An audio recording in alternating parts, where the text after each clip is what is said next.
Hi, I'm Susan Cosenzo. I am a PH patient diagnosed in 2001 with idiopathic pulmonary arterial hypertension. And I live in Ottawa, Ontario, Canada. I lived for some time down near Toronto to be close to Toronto General, as no treatment was in the Ottawa area when I was diagnosed. I had some breathing thought to be asthma for a few years before. Went on a trip to the Caribbean and went into right heart failure unbeknownst to myself. When I returned, we did a heart echo. I was immediately introduced to the PH clinic at Toronto General Hospital, and I began treatment. They started me on Tracleer. Fortunately, it was available in the early stages at that time. My pulmonary hypertension was very, very severe. I continued like that right through from 2001 into 2006 when I relocated to the outskirts of Toronto in Peterborough. I still sought treatment through Toronto General Hospital. I had severe shortness of breath on very limited physical ability, walking. Showering was a challenge. I remember having to sit down in the shower just to get through it. Eventually, the medication did take effect, and I started to receive some relief. I could do walking. Uphill walking was brutal.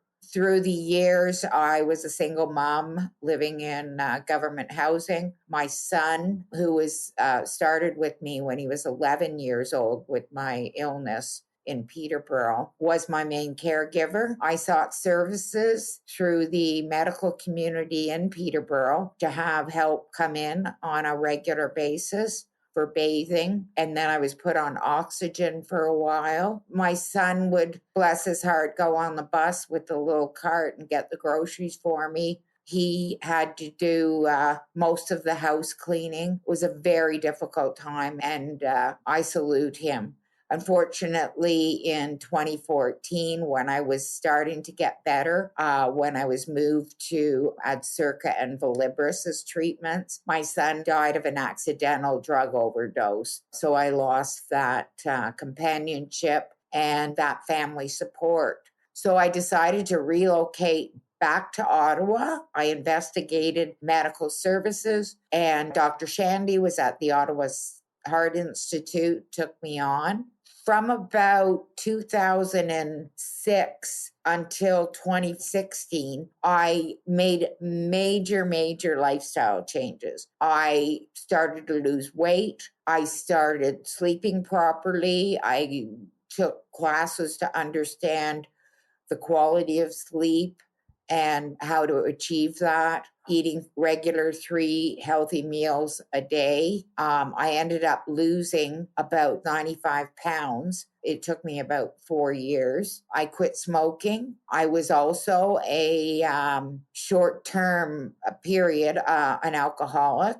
I am a recovered alcoholic now, and I quit drinking.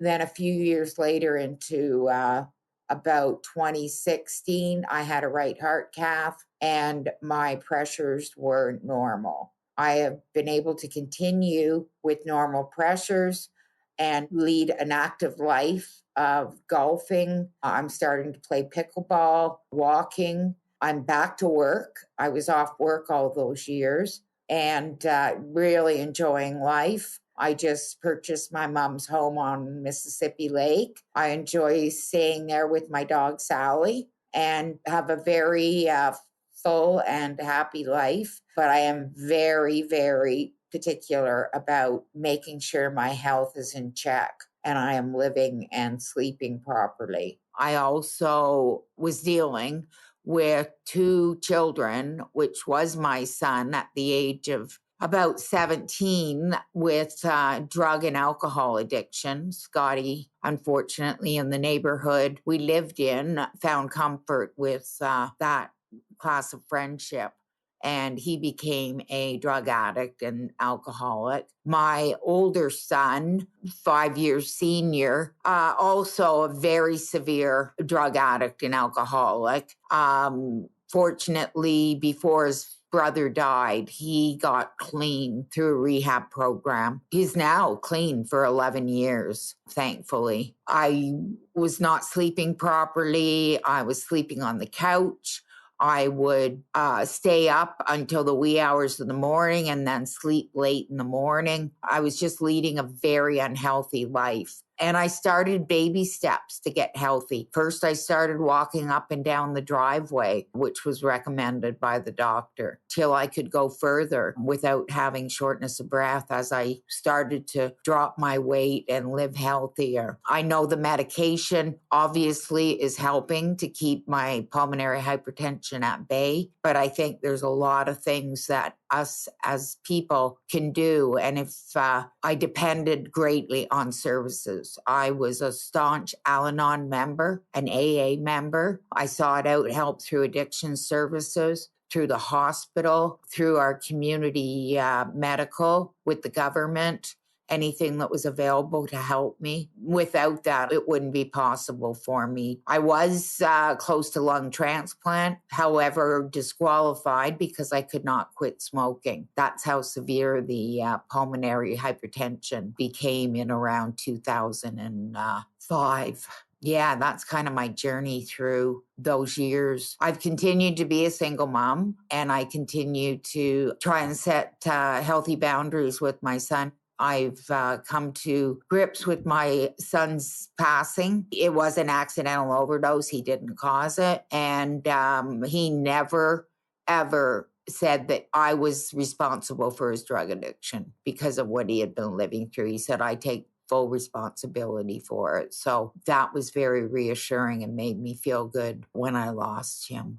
I was fine for 3 years and then had a complete breakdown. I eventually got through that, and I understood that he left me guilt-free. His addiction, he had been to rehab several times, so it was very severe. So his illness has taken him. I also have a very strong Christian belief, so I sought through prayer and meditation to help through that period. And I have continued to help families that have children with severe drug addictions. And there has been some success stories, which has been making me feel good, after what I went through with my son.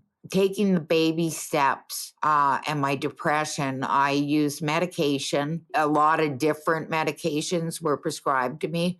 I had a psychiatrist as well as counselor, and I worked through issues that I had and got past them. I found typing. I typed my anger and whatever into a computer, pages and pages of it. My counselor one day asked me to print it. So I printed it and gave it to her. She never looked at it. But once those papers were gone, it just seemed that everything lifted. I had gotten through the reasons why I was struggling with my depression. And that's when I had a change of mindset to do whatever I could in my power to get healthy, to help the medications for pulmonary hypertension work in my body. Yeah, there was a lot of support.